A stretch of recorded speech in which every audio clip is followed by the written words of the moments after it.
Samantala, isinailalim na sa state of calamity ang 8 bayan sa Albay dahil sa ashfall mula sa bulkang Mayon.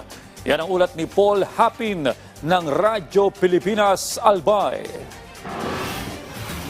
Inaprubahan na ng Sangguniang Panlalawigan ng Albay ang pagdedeklara ng state of calamity sa 8 lugar dahil sa ashfall na dulot ng pyroclastic density current ng Bulkang Mayon. Kabilang sa mga idineklarang apektado ang Legazpi City, Ligao City, Tabaco City at mga bayan ng Santo Domingo, Malilipot, Daraga, Ginobatan at Kamalig. Ayon kay APSIMO Head Bobby Cristobal, nagmula pa mismo ang rekomendasyon kay Albay Governor Noel Rosal upang mas mapabilis ang pagresponde at maayos na mapangisiwaan ang sitwasyon sa mga apektadong lugar. Samantala, mula pa noong Enero ay mayroon ng 4 na aktibong evacuation site sa Tabaco City, Ligao City, Malilipot at Kamalig para sa mga residenteng apektado ng aktibidad ng bulkan. Kasabay nito, umabot na sa mahigit 6 na milyong piso ang pinsala sa sektor ng agrikultura sa lalawigan. Batay sa ulat ng Albay Provincial Agricultural Office kahapon, pinaka-naapektuhan ng mga pananim na palay at High Value Commercial Development Program o HVCDP crops sa Kamalig, Ginobatan at Daraga. Pagtitiyak ng Albay Provincial Information Office, patuloy ang isinasagawang monitoring ng Provincial Agriculture Office sa mga apektadong sakahan upang makapagbigay ng agarang tulong at interbensyon sa mga magsasaka sa lalawigan. Alinsunod yan sa direktiba ni Pangulong Ferdinand Marcos Jr. na tulungan ang mga residente na apektado ng pag-alboroto ng Bulkang Mayon. Mula rito sa Albay, para sa Integrated State Media, Paul Happy ng Radyo Pilipinas, Radyo Publiko.